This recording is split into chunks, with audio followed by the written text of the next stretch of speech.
It was in the year 1966. I was out of high school for 1 year, and I had already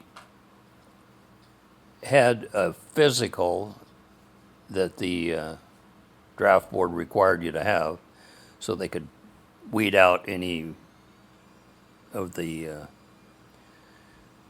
would-be draftees that had a physical problem and wouldn't be ready to serve. So I took that in January of 66, 1A, and in July, well, about June, got my papers to report July 19th, 1966. Just had turned 19. Scared? Yeah. Heck, I didn't want to do whatever they were doing. And what did Grandma? She didn't want it either, but it was at the point where people weren't defecting to Canada yet. They thought that war was going to be over any month. Did you have other friends that had gone Oh, yeah. before you? Or? Yeah. Most people I went to school with got their draft notice unless they went to college and they were deferred. I had one of my good friends that was he was a year ahead of me, and he went to college and he never heard from him because he was 4F or whatever the Did you ever hear what happened designation. to classmates that got drafted? And Yeah. I heard of a couple of them that died, and it's like, hey, did you hear old Dave Faulkner? He was in the Marines and he died today, or you heard about him. And then when you when you get drafted, they prepare you for the war, but there's no, in 6 months you can't learn what you need to do to keep yourself alive. So where did they send you? They sent me to Fort Lewis, Okay. Washington, for 6 weeks of basic training. And the first night in the service is the worst First night there, or yeah. at Fort Lewis. Did they rough you up? Or No roughing up. You're just don't know anybody. I didn't know anybody there. And you have your own bunk. You got to make your own bed. Just Yelling at you. yeah, and the drill sergeant. Yeah, So were you scared of him, or did you know that they were? wasn't scared, just respected. And I think that back in 1966, people respected adults, Yeah. and it got worse as time went on for respect. But the first day you're there, all your hair's gone. where'd you That takes your personality away right there. I mean, you're just right to the bone. and where were you at? Where was basic? Fort Lewis, Washington. Did you make any friends in basic? In the Yeah, I made friends all through the What was service. it like the first night when you got there? Just lonesome, like it was one of those times when, remember when you were a kid, and the first night your folks had you go over to grandma's and spend the night, and then they left you. You just homesick for you're used to being around mom and dad. That's the way it is in the service. I mean, you don't know what to expect, and you're all alone. You just lay there. You can't sleep,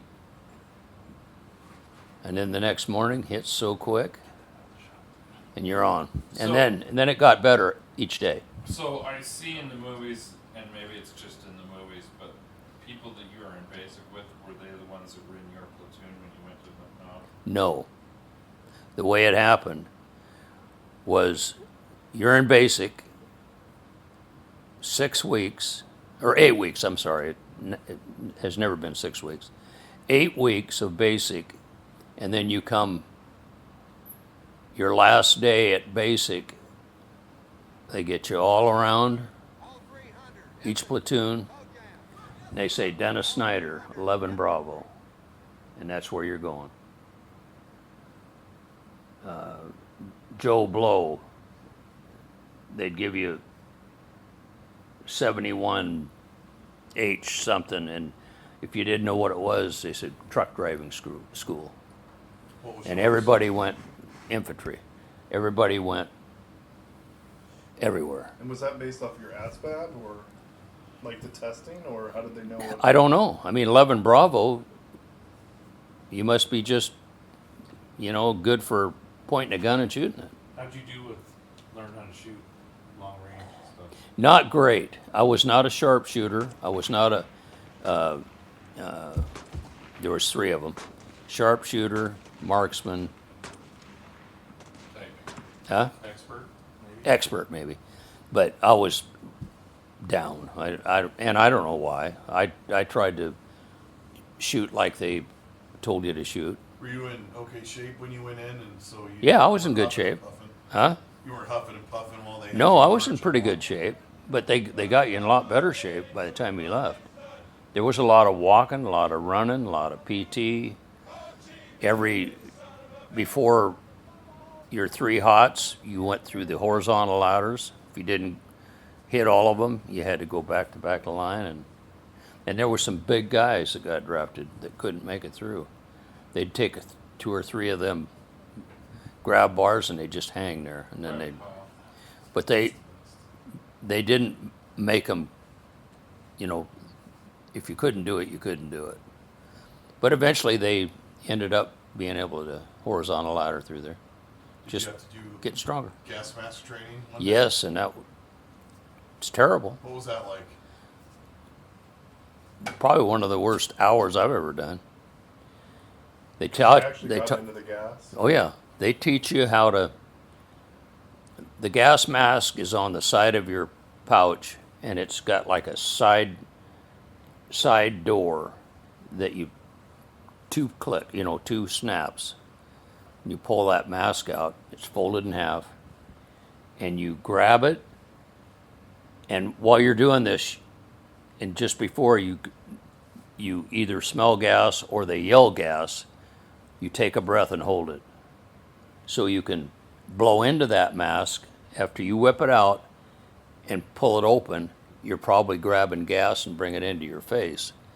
So you stick it on your face, hold it, blow, and it blows all that clear air you had, blows the gas out of there. Then you can start breathing through the 2 filters, and then you're breathing. But the gas mask training is taking it out of your pouch and putting it on. But they make you go in there and spend some time and breathe it so you know how bad it really is. And you come out of there, your nose is running, your eyes are watering, you're coughing, it's tough.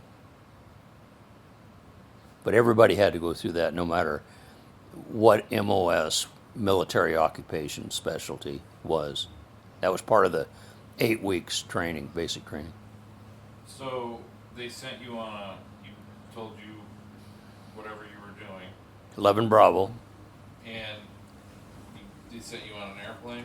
sent me, Or- well, they actually, I had 2 weeks leave between basic and AIT, which is advanced individual training. So my individual was not truck driving, it was ground pounding, grunt. And when you went to the infantry school, it was at Fort Polk, Louisiana. Okay.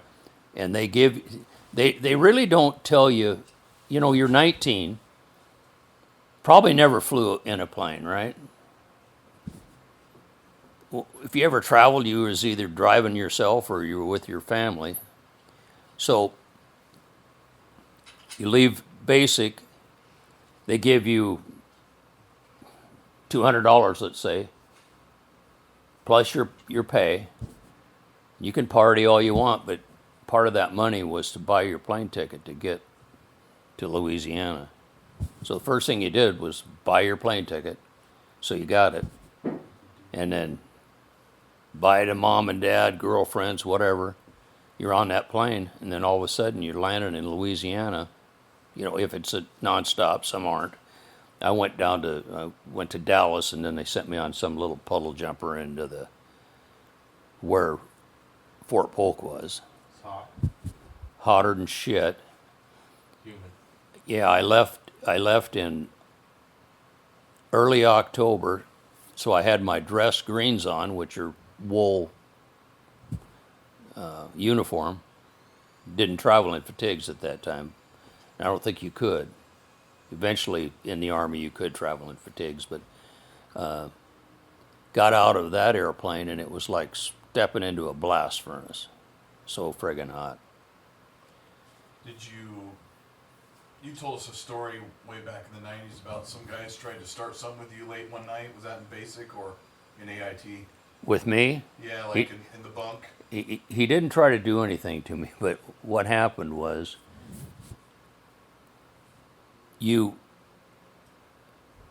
they instill in you a pride of keeping your barracks clean and the floor shining.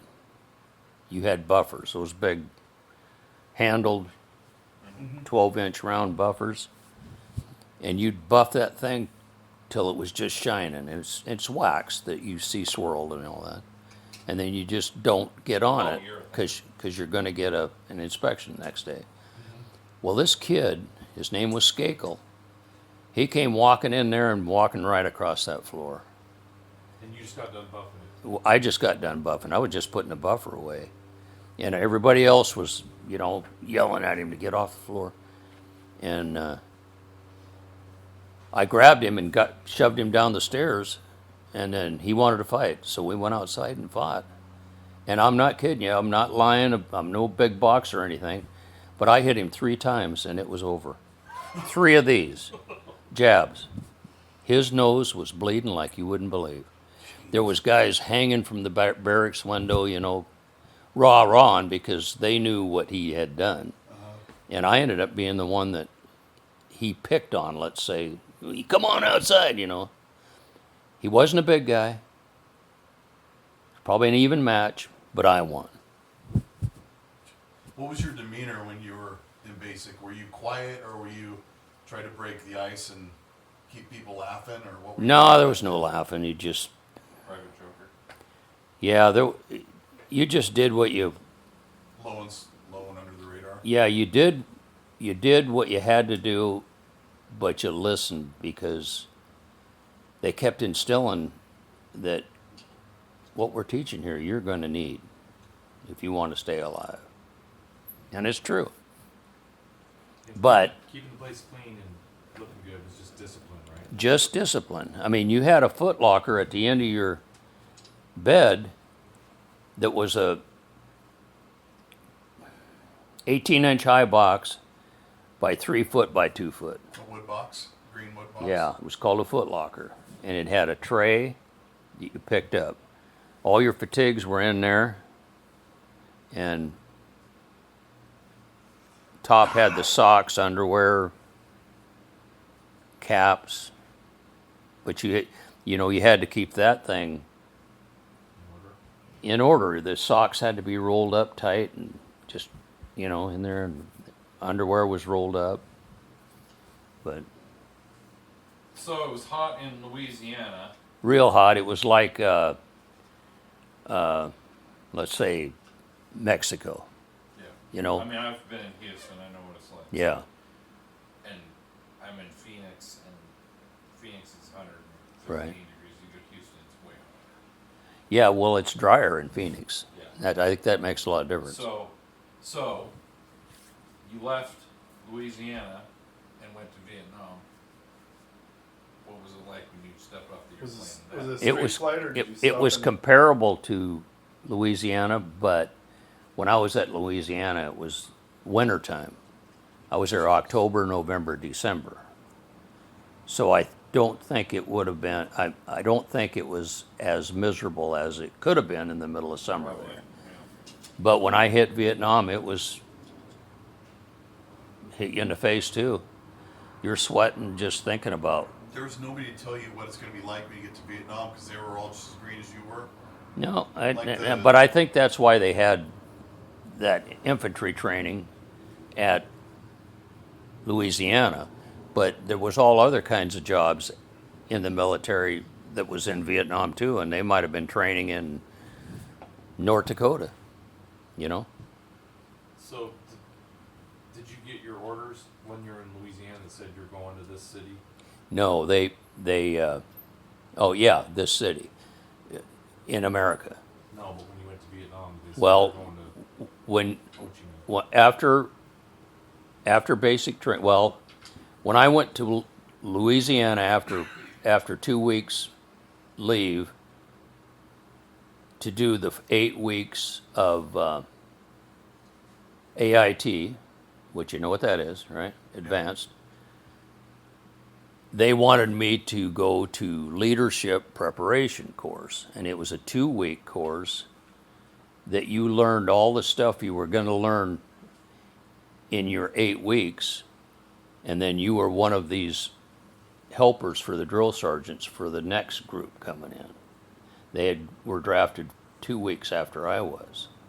So, you know, you're kind of know what's going on, and you really do, because in that 2 weeks, they taught you all these hand grenade, or not hand grenades, because the hand grenades were in basic, but they taught you these other weapons that were available and gave you the schooling on them. So when it came to the time, you could sit in that class, and if any of those kids in there had a question about it, you already had 2 weeks preparation. You knew you could help them. Claymores, yeah. But they're not bazookas, but they're like a bazooka, but it was called M72 Law, and it was a shoulder-mounted rocket launcher. So when you get to Vietnam, you've already chewed up 2 months of your duty service, right? I've chewed up 4 months plus 2 weeks, With plus, basic plus and another AIT. 2 weeks because I had 2 more weeks. But So you have to be in Vietnam for 1 year. yeah, so I'm at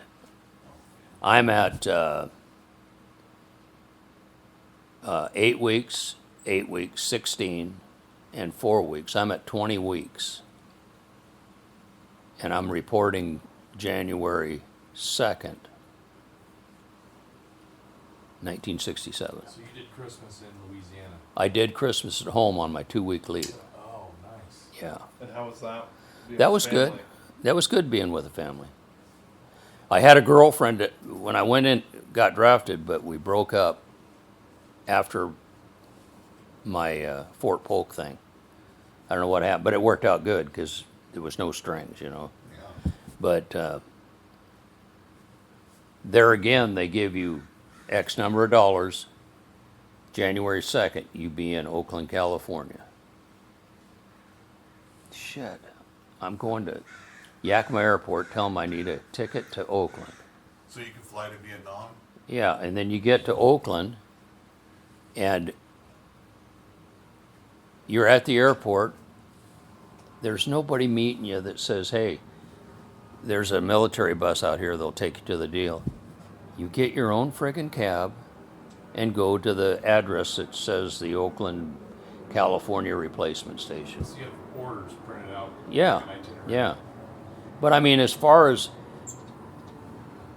you know, if you're a little timid to travel and scared to get lost and that's not easy on you. Hell, you're only 19, never flown. So But anyway, I got to Oakland, and I'm supposed to report the next day, which is the 1st of January. I'm down there. I flew out January 1st. I get there, and the cab drops me off 2 blocks from the replacement station. And I'm not supposed to report till tomorrow, but I could have reported early to sleep there, but I thought, shit, I'm going to grab a hotel. They got them all over there. So I stayed in a hotel, which is another lonely night. What do you do? You know, I wasn't about to go out on the road and go hit a bar and mess around. I mean, I'm all alone, so I just, Went home, called mom. yeah, called them, said, hey, I'm down here in Oakland, and See you in the morning. I'll call you when I can. Next day, report. And it was like that big room we saw at Coronado. Okay? Big room, no posts, just all open. And there's 1,000 cots in there. What? 1,000 cots In Oakland? at Oakland Replacement Center. So you get in there, show them your orders. They hand you a blanket, pillow, pillowcase, a sheet. Go find you a bunk. Another You one. walk out through there and you find a bunk. You don't know anybody there. No, not a soul. And then they say if you're hungry, just go through there and there's a mess hall. Treat you like, well, they own you. Yeah. You're government issue. That's what GI means. You didn't talk to anybody because you knew you were going No. on the plane the next day. So we're there for like a day and a half, and they finally process you through. And we go to the airport at Travis Air Force Base, and you'd think you went on a military transport. I didn't. I went on a 707 Continental Airways, beautiful stewardesses. To Hawaii first? Or? No. We flew straight to Guam, Oh, yeah. landed, and then went into Vietnam. Because Guam was all military posts. That's military, but they were Who was in the plane with you? A bunch of all GIs, but we're on a commercial flight. all the same guys that are going for their first post to Vietnam. First, yeah, they're the same as me. They've been in the Army the same amount of time. Well, I might have been 2 weeks more than them Yeah. because of that extra 2 weeks I had. But anyway, fly over there, it takes, I thought it took about 20 hours to get there. So then where did you fly from? Flew into Saigon or? Tan Son Nhut Air Base in Saigon. You get off the plane and they shuttle you into the Army buses. And then all of a sudden, from leaving that plane, you're going through roads through the jungles. Pitch black out there. And you can hear gunfire way off in the distance. You can hear artillery shooting and landing. I get to the Are you riding in the back of those truck wagons, or is no, it's a military bus. Oh, okay. So it's like a bus, but only it's olive drab. And get to the 198th Replacement Battalion, whatever, and that's where they process you to replace a GI that either wounded, killed, or going home. That's a process. You know, you're replacing people every day. They're either going home, they're hurt, or they're dead. So anyway, you get you go to that place that you get up, tell you where to eat, and then they tell you you're going to 1st Infantry Division. Okay? Bus again. Get to the headquarters, and there's all these Quonset huts, and there's packed with GIs, and they're waiting to get their orders to the field. And I swear we were in there for 3 days waiting.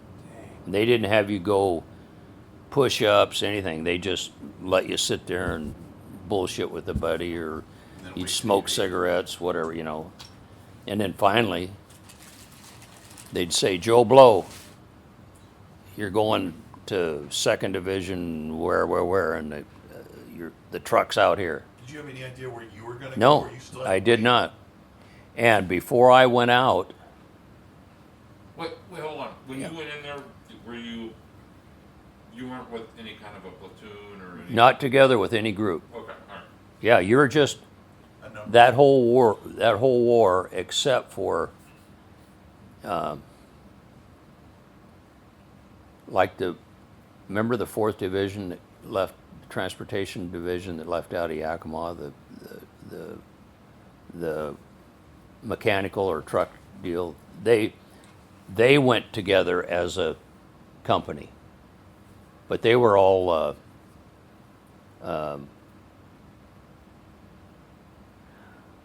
reserves, and that transportation got called up, and that didn't happen very often. But they, from Yakima, so they all went together, served together, came back together. But 99% of the draftees went over as a replacement, and you never knew where you were going, and you didn't know anybody until you made friends throughout your year. Okay, so you got called somewhere then? I got called in, and they said, "Would you like to stay here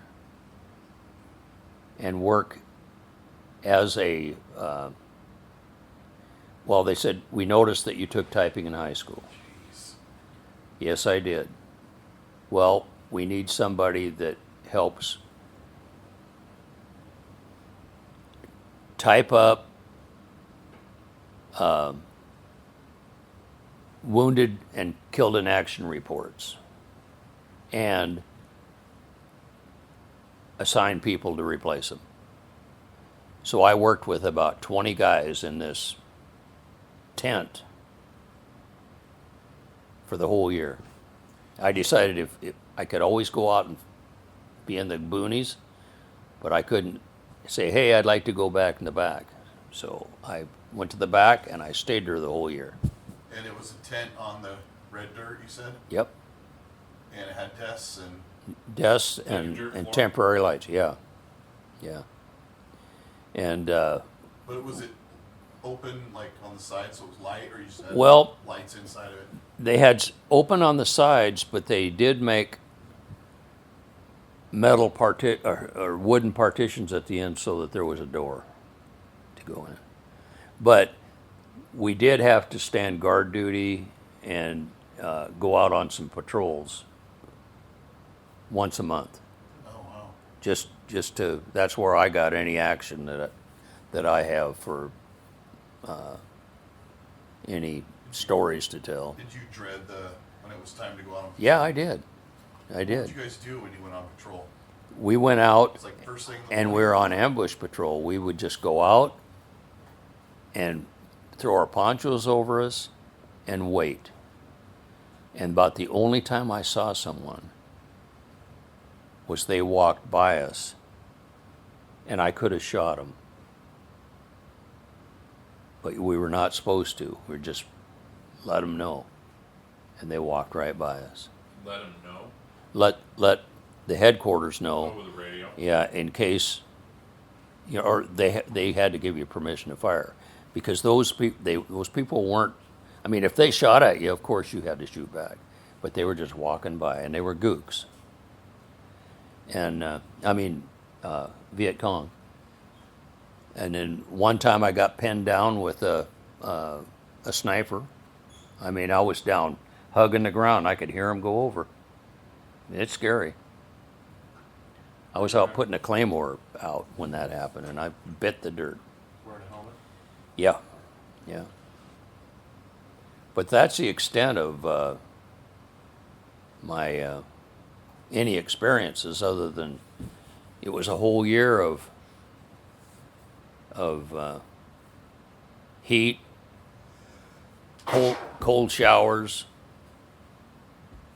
and meeting people, because when you get there, all the guys that you're working with have been there. But as time goes on, half of them are gone and half of them Or new? are new. Did you have any friends? Oh yeah, oh yeah. We had a group that we would get together on a Sunday afternoon. We had a half a day off, and we'd go to the commissary and pick up racks of beer, go to the mess hall and steal ice, and we had a big circle and we'd just bullshit all day. And in the heat, you could drink 20 beers and you could walk back to your hooch. You were all right. Was the beach close? No, I would say it was about 100 miles. Okay. But I went to a Where was your 3-day R&R to Vung Tau, and it was a resort, and it was right on the China Sea. And it was a nice place. We spent 3 days there. What'd you guys do there? We just Drank and ate? sat there and went to the little bars they had, and some were American servicemen's bars, some were just like what we walk around here, you know. So They did get- you ever eat pho? What? The soup? You mean the Vietnamese soup? No, I never touched any of their food. I always ate Just the girls? the chow. You know, The food, American American food. food in the mess hall. Did they they just give you guys a certain amount of cigarettes and during the? Yeah, well, they didn't give you any cigarettes. You had to buy them. With your GI money? Yeah. But if you ever ate K or C rations, you got 3 cigarettes in each ration pack. Oh, and you never ate those, but, But you took the no, we cigarettes. didn't. We only got them when we'd be out on guard duty or that patrol, ambush But patrol. the C rations, when you're out, you wouldn't eat that. No. What would you end up eating? See, they made you eat them in Louisiana to get you accustomed to them. That's where I had the experience of not liking them or just eating the chocolate only and having the chiclets and grabbing the smokes. Jeez. Because So- you said it had there was a gelled vegetable something. Well, in it a was can. ham and lima beans in a can. You open that thing up and that gelatin is floating on top, and you know, Yeah, I can- and they wouldn't let you in Louisiana. They didn't. They wanted it to be so real. They said no fires, no sterno, cold. nothing. So you cold. So I never ate 'em. I was on a bivouac for 3 days, and I lived on chiclets and chocolate. What's a bivouac? Camp out. Okay. Yeah. Dad kept track of how many days he had left. Every day was 280, Yep. 279. Everybody did. How often did you write home? It was called your DEROS date. Yeah. DEROS. What's that? That stood for date eligible for return from overseas. Okay. And- you count it down every day? And it was, and they tried to hit it right on. I got there in January 2nd, and I was going to leave January 1st, and I did. But midway through, you got your R&R where you got to go to. Midway through or Tell us about 2/3 that. away, whatever you wanted to, you know, the longer you waited, the less time you had when you needed to came be back. in Vietnam for 1 year, so 6 months in, you were due for R&R, like Right. the button. And But what did you do? when but you but got that to- R&R counted as part of your year too. That you didn't have to go 1 year and How long was it, and how Do did it. you pick? And tell us about that real quick. the R&R was 1 week. And I went with a buddy of mine, which I didn't know it at the time, but he was going to meet his mother there and his girlfriend. But I went with him because he was a buddy of mine. And we stayed in different hotel rooms, and I did stuff different. My goal was to go into town. We rented a 67 Chevrolet Impala convertible, both of us. I mean, together. And I'd borrow it, and I'd hit all the car lots In Hawaii. in Hawaii, looking at what I wanted. I looked at the '68 Camaro, all the Chryslers, the Fords. You know, I looked at them all, and I was going to pick what I wanted. And then I got all the pamphlets, and when I finally decided, I sent it to my dad and asked him, "Hey, would you go down to Steve Hahn's, or not Steve Hahn, but the old man, On Motors. and order this for me?" And he had $1,000 that I had sent home, you know, like $100 a month, and put down on it.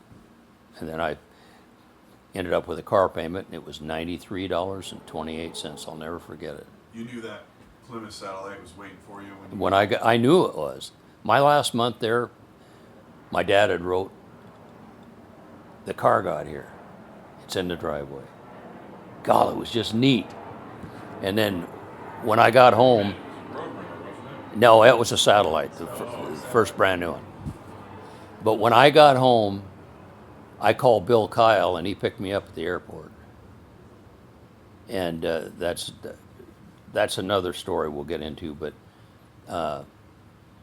we went in and glad-handed everybody. A bunch of buddies came over and their girlfriends, and we were having a party and drinking beer. And all this time, I'm just happy to be home. And in the back of my mind, I got a brand new car out there I haven't looked at. Really? But I stayed in there and, glad-handed and everything. And then finally, I said, man, I got to go out and look at the car. Did Billy get deferred because of school? He was in the reserves, Oh, okay. But blame military, Marine. While Dad was in the office in Vietnam still, he had access to see where he could be. Oh, when I come back, Yeah, what Came do you back. call that? Station? Station. the station, yeah. And you applied a bunch of times. Yeah, you remember that story then. Yeah.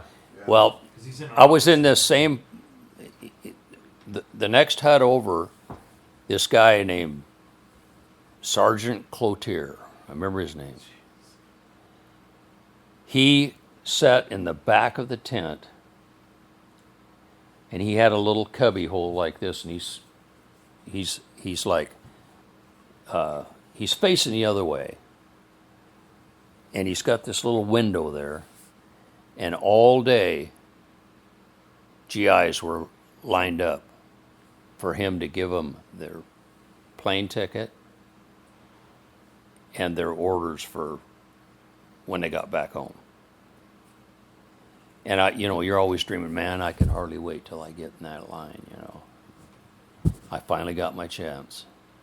But before that, I had been there for 11 months, so I kind of I knew everything that was going on. You got an in. So yeah, before you get your final orders after Vietnam, they ask you, where would you like to go? But it doesn't mean anything. Yeah. What would be convenient for you, and that. But half the time, they'd send you some stupid place that they had to waste money to get you from there to there, and then they had to pay you money to get back home when you're out of the Army. So it was stupid. It should have been right next to your house. That's what they should have done. But anyway, I had to put my name in 3 times for new orders. And finally, Fort Lewis, that's the one I'll take. So anyway, I get my orders. All right, it becomes time. And it's got lots of buddies there. We're just partying every night, when you get off work. And night before is New Year's Eve. I'm leaving the 1st. Yeah. Everybody's drinking, partying, and everything like that. I'm taking it easy, right? I don't want to miss that truck.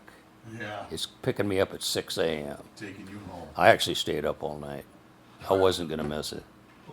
These guys were falling all over and passing out. And a lot of guys I couldn't say goodbye to because they were just What's wrong? out of it. So anyway, I leave on that deuce and a half. On the what? Deuce, it's a 2.5 truck, 2.5 ton truck. It's got canvas over the back. Dooley. You guys are sitting in the bed? I'm on there, and there's a couple other guys that are from other places in there that I didn't know, but we're on that thing. And get to that same replacement station I started out with, and they reverse putting you heading home the other way. And you packed everything you own there? Or Packed you everything. You In the leave, duffel? huh? In the duffel bag, or? Yeah, and you don't get all you had or what you want to take in that duffel bag, but you take what you can. Did you bring anything from Vietnam? I didn't bring anything. I left everything in the Army. Yeah. So anyway, this is how close that was. I left on the 1st of January, 68. And I'm back to Fort Lewis by the time I hit my 2 weeks leave. Back to Fort Lewis. And Tet Offensive hits. What Too hit? offensive. Tet. That Lunar New Year that was so bad to the U.S. They overran the whole Vietnam. I was out of there. And I heard that our place where I was, that didn't ever get ran over the whole year I was there, got ran over. So I have no idea. I There have, was an invasion in the base. yeah, right through it. Basically, he was got invaded after he left. Oh well. At what base were you at? Zion. And where was the city Uh, closest to it? Well, we were 40 miles from Saigon, but they raided every place at one time on their Lunar New Year. Which is supposed to be a Was day. Tet? Supposed to be a day. off Tet for was them. the last day of January, Oh, so that was Tet. So 68. you left the day before Tet? No, or- 28 days before. Oh, okay. Tell us about when you took that deuce and a half to the plane, and you guys got in and took off off Vietnam. Oh, yeah, that was pretty good too. 'Cause, I mean, everybody is happy that they're leaving, Alive. right? But everybody is saying, "I don't want to jinx this. I got to get in the air." You know what I mean? Because they're shooting at planes too. They're shooting at the airport. But when I got up unscathed in the air, everybody was just, "Yay! You know, this is it. We're gone." It was and then- quiet until you guys got up. Yeah. Then we get we get to San Francisco, and it's the same thing. Got off the plane, go in.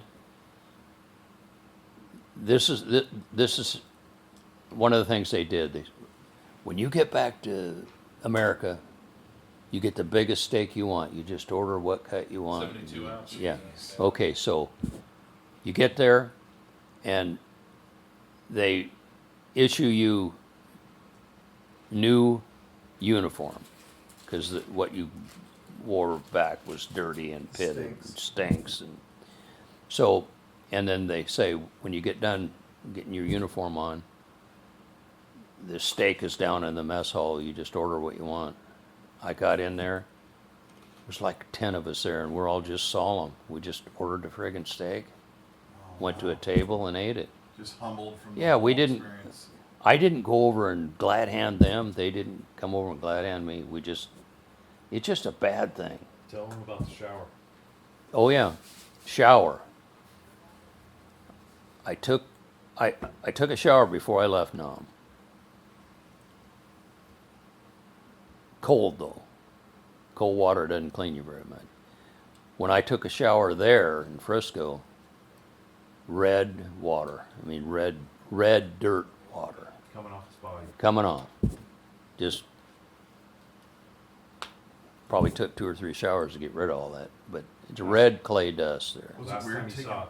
Huh? Last time you saw it. Yeah. Right? And did it have a smell to it? The dirt? No, because seriously, wherever I went away from the base, and I went away a few times doing things, the smell of death is there. And it's not only GIs, it's So you smelled smell, rotting bodies? smell of death is the most rank death or smell you can imagine. It's everywhere. You know, man, there's something buried here, you know, it's bad.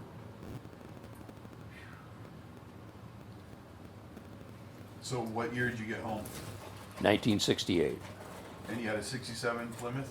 68, 68. because remember they built them the year September. before you Yeah. had them. So I had a brand new He would drive car. on the weekends, right, from Tacoma to drove. Yakima. I having that assignment. I came home every weekend. Canyon Road? White- Probably. Pass. No, I'd take White or Chinook. Yeah. But I'd grab a half rack of beer at the PX, and I'd get, I stayed at my mom and dad's house. My dad was always waiting there. Really? And I'd walk He was in always with what? a half rack, and Wait. we'd start tipping a few. He'd be waiting at the front door for you. Yep. Or I'd just walk in the back or whatever. Bob Then, was then still my in mom high was working as a Caregiver. nursing home Yeah. nurse. Bob was still in high school, or was he? Bob, yeah, and Bob was probably working when I'd get there, but he ended up that night being there. You guys would hang out. And we'd hang out, we'd have a big old party, then we'd go down to downtown and go dancing at the Chieftain and that stuff, and The corral. never the corral. Bill and I did go in there one time when we were underage. Bill and I went in there. We were both so scared. We walked in there and Bill says, "Yeah, I don't think they'll even ask for ID." And shit, we walk in there and they did. And we sat there down. Strip club. Yeah. So anyway, every weekend for 6 months, I'd come home, party. That was my little ritual. I'd have to work till noon on Saturday at Fort Lewis, and I'd jump in the new car and just cruise home. I mean, it was a pretty good life. You'd use Saturday night and Sunday. Sunday I'd come just back. Sunday afternoon or evening. Yeah, So you had come- one night? yeah, just one night.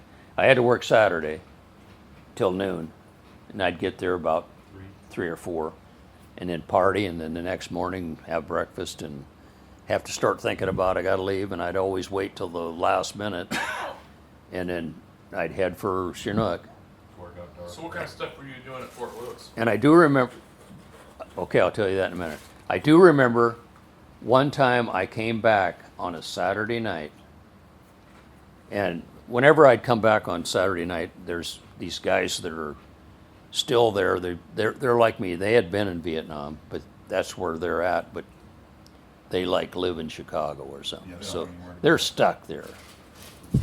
I walk in, and the guy says, "Did you hear the news?" I said, "What?" He said, Bobby Kennedy was shot tonight. Oh, jeez. That was June 1968. So I was that was a month away from getting out, but that's when he got shot, June of '68. You guys called him Bobby back then? I think so. Bobby Kennedy, yeah. So anyway, what was the other question? Oh, what did I do? Yeah. Okay, it was kind of an interesting job. I was in with like 3 guys, and we got, before computers were a thing, do you remember when they had those IBM cards with holes punched in them? Yeah. You know what I'm talking about? Those They were just, computers. they were computers. Before, they were the floppy disks. Yeah. Well, they'd print stuff on these. What size were those? 8 by. Thank you. How about those big? Yeah, but they've got holes in them, and that's how you read them, right? The computer would read them. Yeah, that's what I mean. Yeah. The computer would read them. Well, my job, and I wasn't the only one. There was 2 or 3 of us. We were in charge of these cards you get today are guys that are AWOL.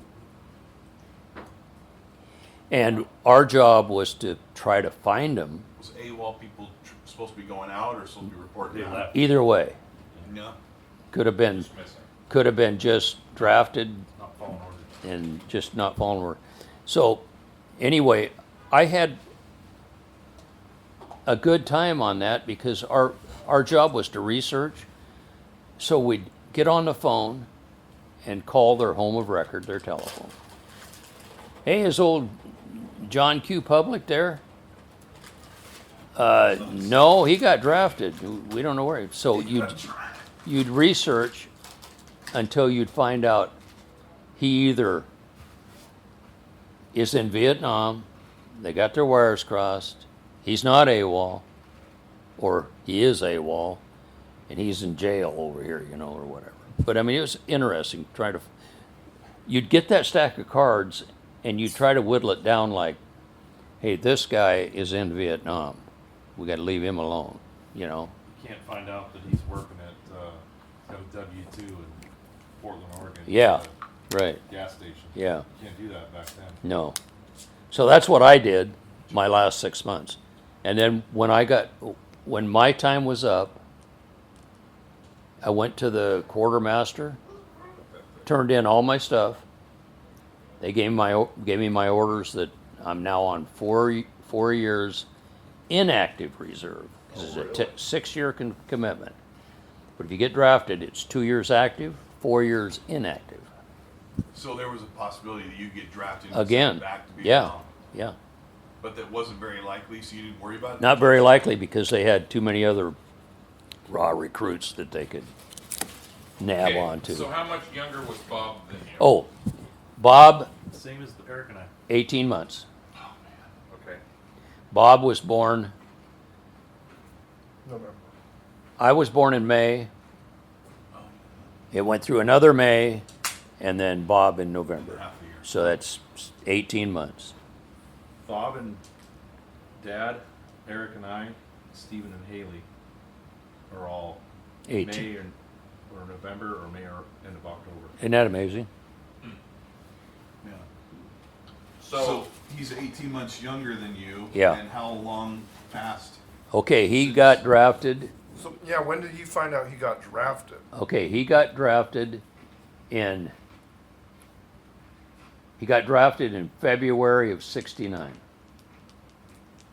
And you, I you came- were inactive by then? I got out July of '68. So do the math. It wasn't that long before he A few was months drafted. later, Huh? 6 when months. you're all clear. Yeah. He What gets what drafted. what is that? Like 6 5, months. 7 months or Okay. something? Yeah. And Bob's drafted. okay, so Well, let me shit. ask We you this. thought, and every week, every night on the news, we thought the Paris peace talks are going to end this son of a bitch. So Bob won't have to go. Okay, well, Bob got Were they drafted. extra worried about Bob because they knew that you were lucky being? Yeah, I think so. But seeing Bob and his mechanical ability, we figured that his MOS would be a truck driver, but that's not safe either. But I mean, if he was a truck mechanic, that might be a little safer than out there Being a base. pounding. But shit, he ended up in the artillery. But if you looked at Bob, he was strong. They probably said, "Hey, we need them guys to push them shells like that." They wouldn't take a guy like. Eric, I mean, I probably wouldn't make it. I probably wouldn't make. I probably didn't have the stature or the, What were But you Bob doing? was just strong. What were you doing when Bob got sent off? You were in active duty. You had a job. Dating Okay. mom? Were you dating mom by then? I was out. Yeah. Okay, I met your mom. when he was still coming back. Yeah, like I want to say May or June of '68, and then we got married April of '69, and Bob's already in the service. Jeez. But we went. Bob attended our wedding. The wedding was in Oh, yeah. in the home, That's a good one. Grandma's. Joe's home. Oh, it was? Yeah, The schoolers. Schoolers. Wherever that was. Terrace Where- Heights. It was in Terrace Heights. Okay. I think 39th Avenue or something like that. But anyway, we had the harebrained idea to go grab Bob for a visit and just take him home for the wedding and then take him back. He was in Grab basic. him from where? From Fort Lewis. He was in Yeah, basic. now he's he's AWOL while we got him. Oh, jeez. But you knew who to talk to. Yeah, well, Ignore the card. I knew how to get in there, and I got in there, and I don't know how in the hell we rendezvoused, but we drove While he back. was in basic, you got him out of Yeah, And he didn't even bat an eye. He didn't said, even "Yeah, bat an I'm eye. coming." How long was he gone? Saturday night and took him back Sunday. So- Did you roll call in the morning? Well, that's when they found out he's AWOL. Dad. So anyway, I was on the crapper. I take him back on Sunday night. I guarantee you Bob was always in trouble. Oh yeah, yeah, all through the military. So I'm not kidding you. I drive up to where I know he's got to go, and we both walk in, and the sergeant says, "Bob, you came back." And then all he had to do was add another day to his deal, and as it turned out, it didn't matter. Yeah. So, I mean, it was a good move. Do they call you by your last name when you're basic? Yeah.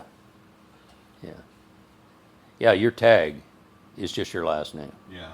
nothing else. So they knew he was gone. Oh yeah. Did he party at the wedding? Yeah, you know, I'm knowing him, yes, he did. Yeah. But I was getting married. I didn't really, we Yeah. took off for our apartment we had, and then we went on a honeymoon the next week. But I took him back, and it's just a good story. Yeah. Yeah. What was his experience in basic and AIT and all that stuff? Did he? He came home for the in-betweens, and we talked to him, but I don't remember any of his stories. I'm sure it was not good. He was pushing you and marches and all that, So then your parents got a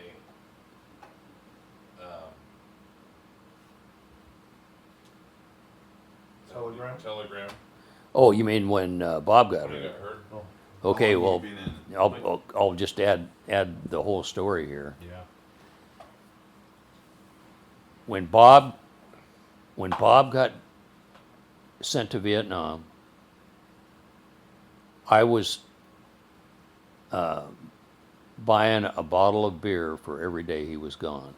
And I had a cellar down there where I lived on 39th Avenue in Yakima. For when he got home. And I put a little tag on there that said the date. And I was going to have 365 bottles of beer when he got there. And he knew this, right? Yeah, I told him. But then, when he got hurt, I was just so saddened I threw them all away because he had 10 months of, 60 or 300 beers waiting there. He made 10 months, huh? Yeah. But he wrote you guys and told you this is what I'm doing. Yeah, he wrote a lot of letters to us. I still have some of them. Yeah. But I was working for the DOT on that bridge we were talking about the other day. And I was down at the bottom of one of the piers doing something. I can't remember what I was doing. We used to have a densometer gun that you could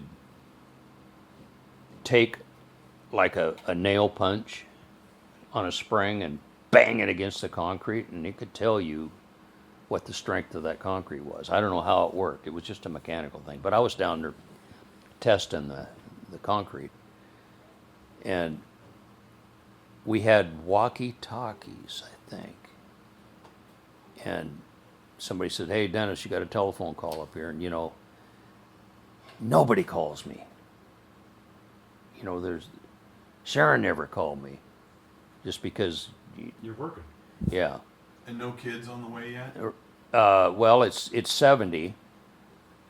So 71. I'm thinking, Lane's just a twinkle in yeah, I'm just thinking that if she was pregnant or not. But anyway, I don't think so. Anyway, I got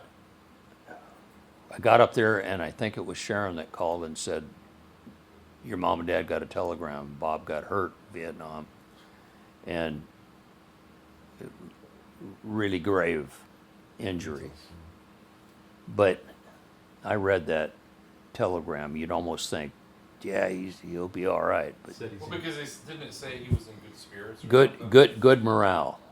He was in good morale, and he's in a friggin' coma. Sleeping like a baby. How can you be in good morale when you're in a coma?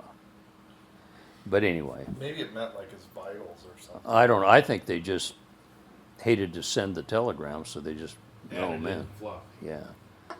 But anyway, and they, a death should be a personal Yeah. from military coming to your door, and an injury should be too. But anyway, Was there anyone you guys could call? no, I don't think there was a phone number on the bottom of that.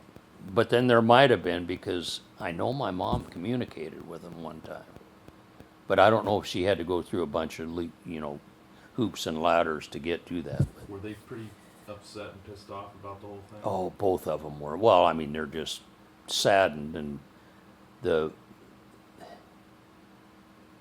when I'm talking to them that night, we don't know what Bob's even like. We know it said he had a central cranium wound, and maybe that could be a bullet graze. Who knows, Yeah. So that weekend, the four of us go up there. Well, I think maybe the girls went, or You one have of to tell them. us where Bob went first. After he got. Oh, the he deal. he went to hospital in Japan, and he was Was there he- for 30 days. Was he on a ship hospital? I think it might have first been a ship, and in then Vietnam. And yeah, then they well, took him up. they medevaced him out, and then they have military hospitals, and then it was so grave that they sent him to Japan, probably a more modern hospital. You know those guys. And then he was there for 30 days in a coma, and then they flew him to Madigan. What, how did those he guys never got any notice of what happened to him. That were there with him, they never knew if. He Oh was no, suicide they or didn't. not. They just So, knew You know that ship we saw yesterday? That The Mercy. medical. Could he have been on that ship? He could have. I mean, that ship's probably 30 years old or whatever. One thing that Mom told 50. me about communication with the guys who were there, one of the stories was that Bob dove underneath the truck. Right. That was false. Yeah, there's mixed stories about what So actually what happened to Bob that got him hurt? He was Uh, helping someone that was in a hole when Like the a truck truck- got hit. Yeah. He wasn't hiding, he was helping someone. That's Wow. what this guy told Mom. Oh, really?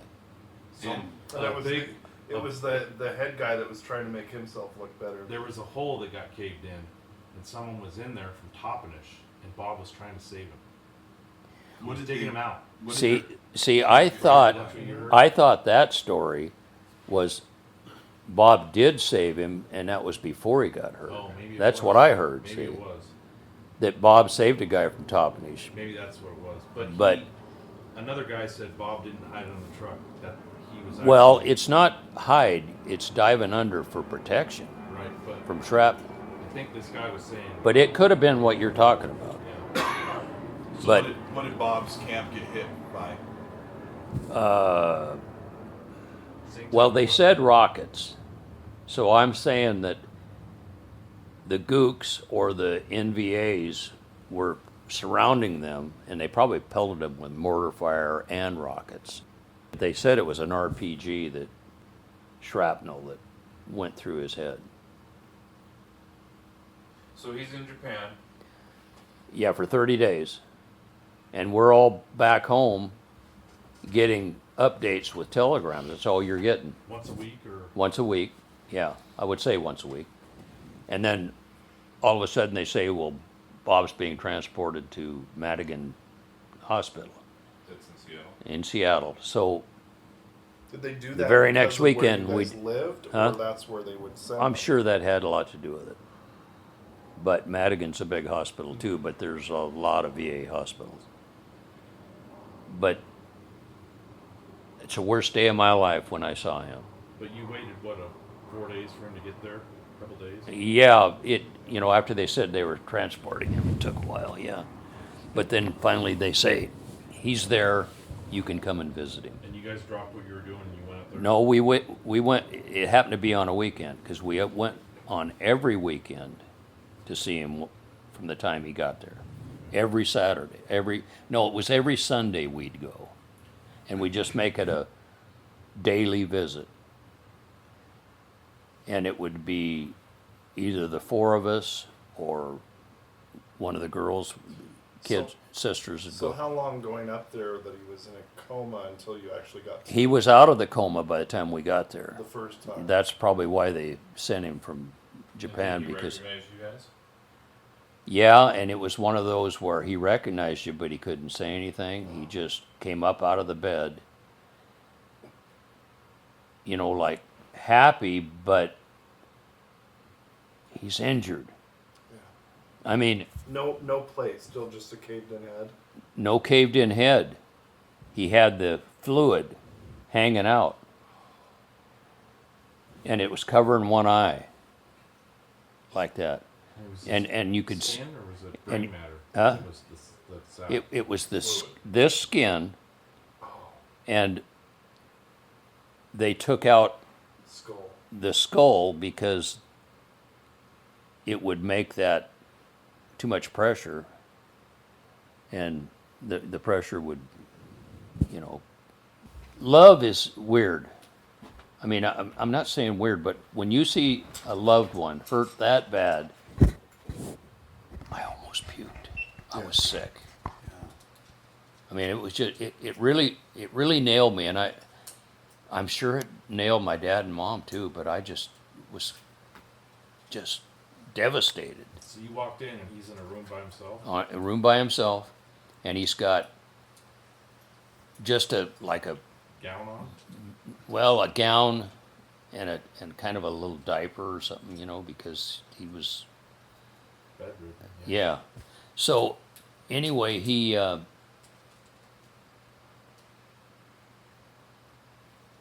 when you looked at him, it's 30 days from the injury, so his scarring is still just all over him. Oh yeah. Back, shrapnel, legs tore up. The face didn't get anything, but the one main one got him right there. But that was tough. And then we went every week, and then finally the mom and dad wanted to know when they could bring him home. And they did. I thought And they then- took Did him you to take They him wanted to- to get him home Huh? faster than the doctors wanted him, right? They Yeah, wanted to but get him out of there. Didn't you take him to some park or some out away from the hospital? Sometimes the weather. well, that's where we had picnics. Was Picnics? in the park. Yeah, because there's But- some pictures of those. Yeah. Didn't he go to Walla Walla for a short period of time? I don't recall that. If he did, he didn't live there. Okay, cause when Grandma took him, he wasn't getting the care Right. that you thought he should. But the care was not the care. It was like the speech therapy, let's say, or the physical therapy. But shoot, in 1970, they probably, it's been 50 years, they probably are better at speech therapy than now, but his injury affected the speech. Yeah. And his, obviously his brain wasn't all there. I mean, it's gone, but I mean, he was not able to talk and let's say form a sentence but I mean, it was amazing what he could do. I mean, if you flinched, he'd know you flinched, or if you said he was a butt, he'd know you said he was a butt. I mean, it wasn't just a vegetable. So tell them about the money piece of Bob's weekly paycheck for the military and him still being enrolled in the hospital getting money because he's there versus if he. I remember you telling Eric and I that. Do you remember that, Eric? You mean He was still enlisted in the army. wasn't he? yeah, and then they finally retired him, But, and then that's when the pension takes over. but the hospital didn't want to get rid of him because they were still getting money for him being there. Oh yeah, that's right. Well, that too. Yeah, I know what you mean now. Yeah, Okay, yeah, So I'm they didn't sure. want to let him go home. That's crazy. Yeah, yeah. So did Bob? I mean, he had a brain injury, and they took out half of his brain, right? Exactly. How was his memory of childhood or being in Vietnam? I don't think he remembered like every day of Vietnam or any Short-term memory. event, but he knew what he did. He knew he probably knew that he pushed shells in. If you said, "Hey, do you remember Skipper, the guy that was next to you?" "Oh yeah, I remember him," But I don't know if he could tell you. You know, I mean, we never did Talk about it. talk about it. Did any of the guys from his platoon or whatever try to get a hold of him? Yep. Like I know they Yeah, later they- on a kind of did. tremendous Internet amount. Was Tremendous amount of care and correspondence went on for him. You know, that I can't remember their names, but you've probably heard a couple of them. because I know they named a fire base after him. Yes, they did. There's a and I, Facebook group just for that situation. yeah, there is, guys wrote after he got hurt, wanting to know, hey, did anybody hear from Bob? What's going on? And then this Dennis Way guy got a hold of. I don't, huh? Mom, wasn't Yeah. I think it was through the internet. Yeah, but he didn't get a hold of Bob. it? No, mom. Oh yeah, okay, yeah. Tell us about And Bob's. she did a good job of keeping that going for them, and And you Bob know did they get ended to talk up. to them, right? Yeah. Talk to some of them. Oh, I'm sorry. I was thinking about the last few years. Maybe not. Okay. And what about Bob's right hand? I don't know if he ever actually talked to him on the phone. I think he did. If he talk did, to I somebody, didn't know that. Okay, I don't know, because he passed away in 2007, yeah, 2008. 7. One guy told Mom, there's not one day that goes by that I don't think about Bob. Just from being down there with him. Yeah, being in Vietnam. And he has their Well, it's that whole their picture, band of brothers thing. yeah, what do I you mean, call they- the battalion picture on his desk Yeah, at home, and he says, I think about Bob every day. wow, yeah. Tell us about his right hand when you got to the hospital. Oh yeah, the callus. Dallas? Yeah, just from slamming shells in. Were they howitzers or recoilless? It was a howitzer. Yeah. Yeah, and you know, I don't know a lot about artillery. I know a lot more than I did because I researched it after he got hurt. But they're 125-pound shells, and they were picking them up. One person was. Yeah, and there's a little assist on some of those guns that picks up the end of it and helps getting it in there. But You imagine how hot those shells Then are? it kicks the shell It out. kicks- it doesn't kick it out. They got to pull it out, and it's Oh, no, still when it hot, gets and then fired. they Oh, just yeah. kind of throw it off to the Think of side. a rifle, it's Yeah, rifles would burn you. 200 times hotter. Well, you know, an M60 machine gun comes with a spare barrel Right. because if you shoot it enough, Warps. it'll just bend right down. But I never did want to get Bob into deep conversations because I didn't want him to feel bad, you know, for being hurt and not. But we'd talk about friggin' war and all that stuff, you know, and he hated Cambodia because that's the last place he was. Was And that's what he'd actually say. Would he watch war movies? Probably did. Yeah, was his howitzer on wheels or track? I think I heard the word track a lot. The ones So I'm looking at from Vietnam were on track. Like, it looked like a tank. So, I think I remember Grandma saying, but they were they were outside of it where they had to mechanically put the Yes. shell in though. Yeah. It was basically just a cannon on a track. Yeah. I think I remember Grandma saying that Bob was in Cambodia when the government was saying We weren't. the out troops there. weren't in there. Exactly. That's right. And Bob was writing home. He said I could throw rocks right here into Cambodia. We're getting ready to go.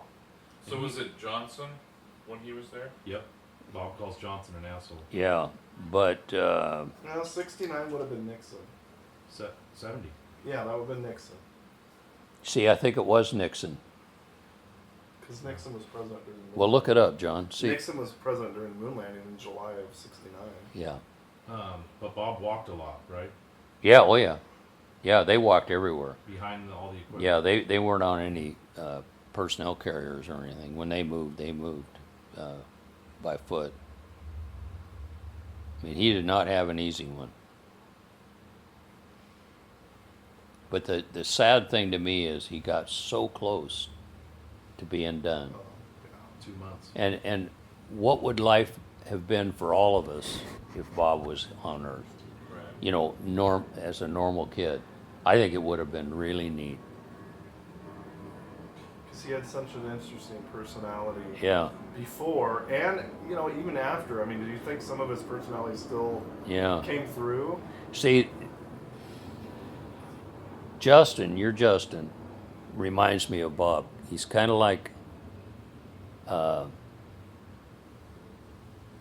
and I don't know Justin that as well, you know, that well, but I just looking at him, he's a kind of little ornery, Mm-hmm. and that's what Bob was, just ornery. Mom said Bob was a smart aleck and always made people laugh Yeah, and always busted people's chops. yeah. And In a, he was in a- bigger than You, you. you and didn't want to cross him, huh? But in a humorous way, like Yeah, if you busted your chops, he probably liked you, right, right? right. So he's Exactly. younger than you, but he was a little bit taller and stronger. Huh? He was younger than you, but taller and stronger. He was taller. Yeah, So I he- think he was 3 or 4 inches taller than me, Well, tell us about and stronger. Yeah. you being teased by the girls going to kindergarten. No, it wasn't. That was kind of like in junior high when them girls were kicking rocks at me. But that's another story. But didn't Bob go to school with you? But no, there was 2 kids that kept saying they were going to beat me up, and I'd just run away from them. I'd run down Landon Avenue and get home, and I told Mom, I says, "Mom, there's some boys that want to beat me up." She just says, "Bob, you go with Dennis tomorrow." He's a 4-year-old. I don't. I was. Hey, I was in the 1st grade, so that's 6. He was 5, right? 4.5. Anyway, Bob goes with me. Those little shitters never said one word to me, and it was all over. His look They could on- just tell he was to be messed with. Yeah. So, tell us about your childhood in Lewiston, Clarkston. Clarkston. I don't really remember it because I was only born there on the weekend. Yeah, they were just What? they were just visiting. My Oh, I thought you grew up there. No. My mom lived there. My dad lived there. That's where they met. My dad got the job for the state highway out of Yakima. Mom got pregnant. She didn't want to have me in Yakima where there Away was from nobody family, here. yeah. You know, Mildred was there and all that. So when the time came, they took my mom to Clarkston, Lewiston, and waited to have me. And then maybe they only Stayed away. had a hospital in Lewiston at the time. But I was You were born in Clark- Lewiston. I thought you were born in Clarkston. No, Lewiston. Lewiston. Then they came home. Then we came home. And then I was brought up on Landon Avenue till What was the address there? 1205. No, 1005. Now, But is it's Lan- not there anymore. Is Landon the one on the railroad tracks? Yeah. Or- It's by Shields. With it by Shields, and there's a big gully there. Well, you know, the overpass has to go there, so it's down So where the the track. house is gone now. But the house is gone. But it was there 20 years ago, probably. Yeah, I think somebody Probably. showed me that house. Yeah, So that's where you would have lunch with the hobos. that's where Bob and I went down the thing, and we had lunch Soup. with the hobos one Right. time. Yeah, Soup, right? it's some And kind of was it- soup. Was it better than Grandma's cooking? Heck, I don't know. Bob probably talked me into eating it. Why did you guys do that? Go down with the bums? Yeah, Heck, I don't know. Just, you know, We So they were venturing bums. out. there was no fear Right, back they then. were- You know, they're not Riding gonna. the rails. They weren't going to steal us, and ransom is nothing. My dad had no money. So back to Bob. Once he, was okay, quote unquote okay. Back here. What was Okay. his normal day to day life? Once he was driving again, and It took a while to get there. yeah, but, Took a while. but he had a routine. He had his routine. What Well, were his normal he. routines? I don't know how he got involved with going to Denny's.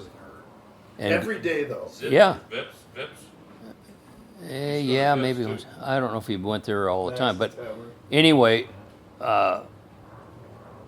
he'd Family. he'd probably get up early, but then he'd sit around in his shorts, smoking cigarettes and drinking Pepsi till 10 or 11. Did he smoke before Vietnam?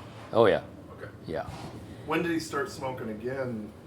Well, that was one of those things where my mom got mad at my dad because he kind of pushed the cigarettes on him after he got back to Madigan. And you know, I don't think Bob missed it, you know, like an addiction. Thinking about it. Well, Yeah. he'd gone 30 days without it. And he'd gone 30 days, but that's not enough to kick a habit, but it's a pretty good start.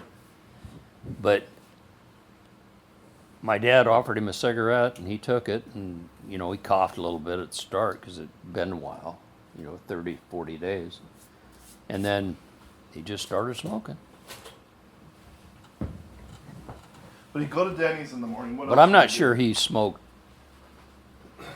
probably a pack a day, maybe a half a pack, I'll bet. For some reason, I don't think he smoked a lot. Half the time it would just burn up in the Yeah, atmosphere. yeah. And then what was the other question? Like just what he did. I mean, he went to Denny's for breakfast. He'd Right. go to lunch with grandma or Did he do pull tabs somewhere? yeah. Boondocks. He did Boondocks pull Tavern. tabs. Boondocks. Dad. Boondocks, yeah. He'd have coffee initially, and it may not have been a breakfast because I don't know if he was a breakfast man. But he'd stop in and see mom on the way home, and she'd usually feed him, or she had these fast food things, Hot Pockets and stuff like that. Schwann's. That if he or Swans, Yeah. that he, if she said, "Hey, I don't have anything fixed for you, Bob," and he'd go home and throw one of them in there, but then he'd take a nap Then he'd every go- day. He'd go. Oh, to show you, That's food. and then he'd sleep until 6 or 7, Well, he had a trailer first on Washington. Washington Avenue, Oh, and like Golden Villa or something. Golden Villa, Yeah. Okay. yeah. And then But did He like, had an did- apartment over by did McClure, he want to too. move on his own, or did yeah, Grandma want he him out of did. there? No, or he well, not want him out. Of my mom could be a little short with him sometimes if you know, if he Oh, did yeah. something that, Oh yeah. and then No, lot of patience. Not a lot of patience. yeah, and then I think he wanted to kind of be on his own too. So I think it was a mutual thing. there. Yeah. Now, when your dad passed away, was Bob already living on his own? 75, I think they were all together. My dad died. My dad died when they were living on 28th Avenue. And I'm trying to think if Bob had a place in there, because see, it was just a 3-bedroom home. Oh. Over by Ike? Yeah, yeah. It's still Well, by McClure. Oh, okay. That's where mom and dad lived, 28th. But then Bob got an apartment. By Ike. I remember that. Oh, Down by the dentist's office. yes, Yeah, yeah. you went right off of 40th. Yeah, right on 40th. Yeah, he did. Oh. That'd be about the time we moved to Yakima. Yeah, Sliding glass door was like Up right the on stairs. yeah, right. But he lived in Peck's Canyon too, didn't he? Yes, he did. When we were Well, in that Tri was Cities. when- But that was after my dad died. He had the whole basement. Oh, okay. He did have the whole basement. Yeah. And I He lived. moved to a place off of. Hamilton. No, Hamilton, Hamilton was was where Grandma Grandma's. was at. No, he he was lived- kind of over by there. Over by the cemetery. Yeah. Yeah, Plus- it was plus by 24. McClure School. It was that one set back in. Yeah. But yeah, he was in several places. There was nothing in that apartment. I don't remember being There's in a there. couch and Right, about it. right. He lived pretty simple. Pretty Pepsi simple. in the fridge. Yeah. Pepsi, TV, TV. couple Playboys. Yep, yep. And he used to tell John when he'd gulp down a Pepsi, He'd count them. slow it down. Slow it down. We'd cook those Costco dogs on that little Weber grill. That little tiny Weber. Yeah. Oh yeah. So, I think I have to. so Dad, what do you remember? What do you remember about Carlene getting sick? I remember that we were in Yakima at that 28th Avenue house, Easter Visiting. Sunday. And Archie was going through Still- cancer. He was sick. Yeah, he was sick. We went over there for Easter, and Carlene got sick to the point where she was just listless and had a fever. So we took her up to the hospital in Yakima, and they did some tests and stuff, and they just said, you need to take her home, and then if she's not better Sunday or Monday, Take her back in. take her to the hospital or take her to the doctor. Well, that night we decided, even before Monday, we got to take her in. And then we took her in, and then they sent her to the Oregon hospital, or maybe that's where we went first because we had Kaiser insurance or something. And they didn't know what was wrong with her, but they ended up doing a test that is not world renowned or something that you do all the time, but she's laying on her back, and if they lift her head up, her knees come up. That's an indicator she has spinal meningitis, Fluid in her spine. fluid in the spine. So they did that. Her legs lifted up. They took a spinal tap, and the white corpuscle count was, or the white what? Blood cell, or is it like the white blood cells, or? Yeah, what? Which Any means you have an infection. where the white? They were the count was all messed up, and then And she kind of winced too when you lifted her head up. yeah, and she was in a coma by then. I mean, we couldn't, she just wouldn't wake up. And then the next couple of days, she had to be put on a ventilator. And I think ventilator and heart, I'm not sure. But when they exhausted everything and said that she's probably not going to come out of the coma, we decided as a group with the doctor to unplug. And I mean, that's a tough one. Yeah. You unplugged, and then you heard the warning Crashing. alarm Yeah. She was that was crashing. it. And then big tearjerker funeral, and just tough deal. It's not one that you dwell on. Yeah. Maybe that's not right not to dwell on it every day, but it'd drive you crazy if you did. Did it start with an ear infection? Started with an ear infection.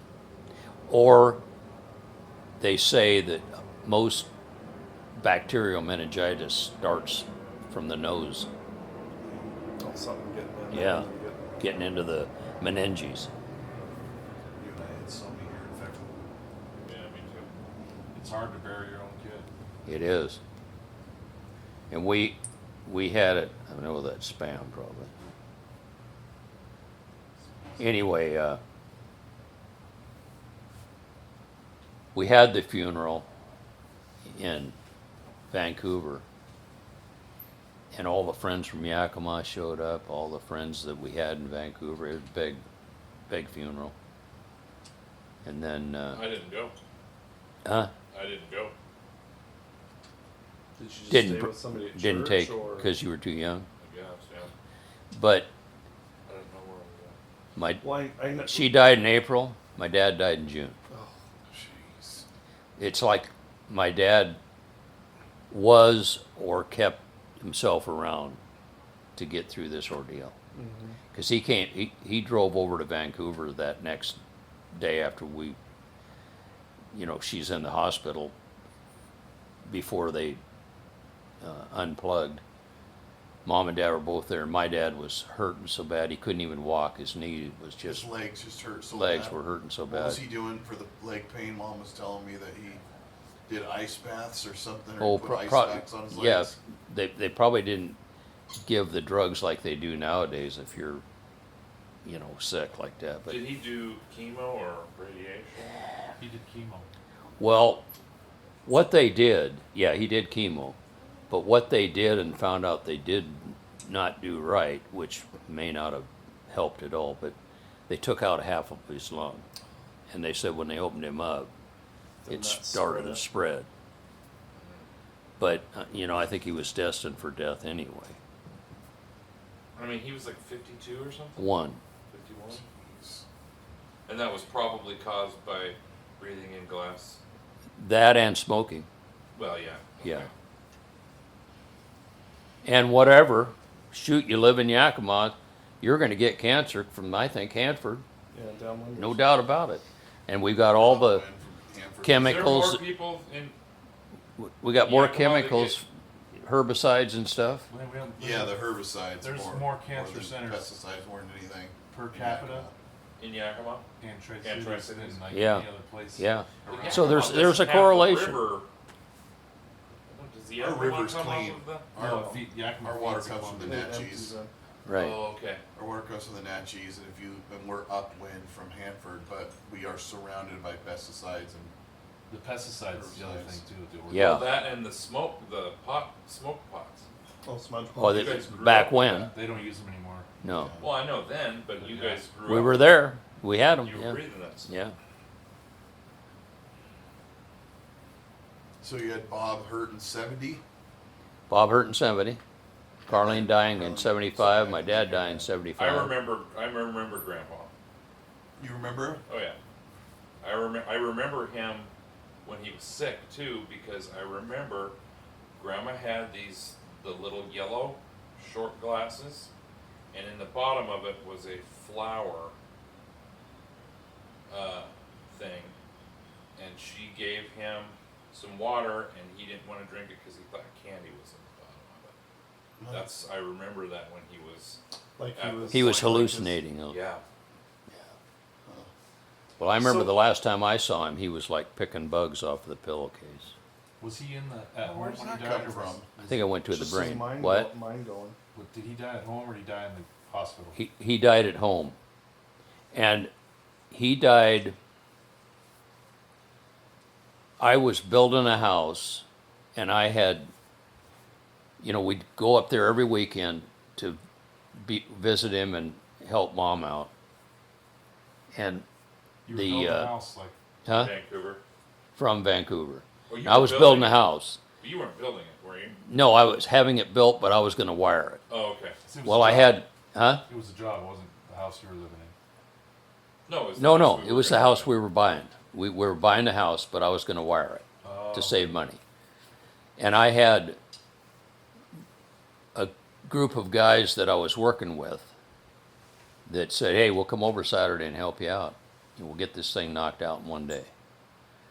And it was getting to the point where it was the last days of my dad, and Mom said, hey, go ahead and get that done, and when you get done with those guys, come on over, come back. Well, he died before I got done. Mom called at noontime and said, hey, Dad just passed away. So we finished the job and then drove to Yakima. So, can I ask you, was that Romex or was it Navin too? Romex. I'm not Okay. that old. Okay, I know. So was it circuit breakers or fuses? Circuit breakers. Okay. So Grandpa Only one ground rod, though. Grandpa had a sense of humor. Yeah. Was a bullshitter all the time. Yeah. So did you get your like? Do you think you got your? Probably part Sense of of it, humor just because I was 100% around from him. him? Yeah. His Yeah. dad? Because I think all of us. I mean, it's like You it's guys, gone you down guys through like to laugh, generations. and Yeah, make- I'm more funny than all y'all. I think it's good. Mom said Archie was hilarious. And, Oh, that, yeah. and that Lois was embarrassed by him. Sometimes. Well, she would be, but she laughed a lot at him too. Everybody liked Archie. He liked to tell jokes, right? Yeah. Oh yeah. And he was like Leo. Yeah. Everybody liked him. And Leo and him would, when they got together, they brothers. were both just alike, and just it was hilarious. Yeah. And I'd like to think you guys got some of that from him, because I noticed that you guys do like to laugh. I told Pam on the phone last night, I says, man, I haven't laughed this hard for so long.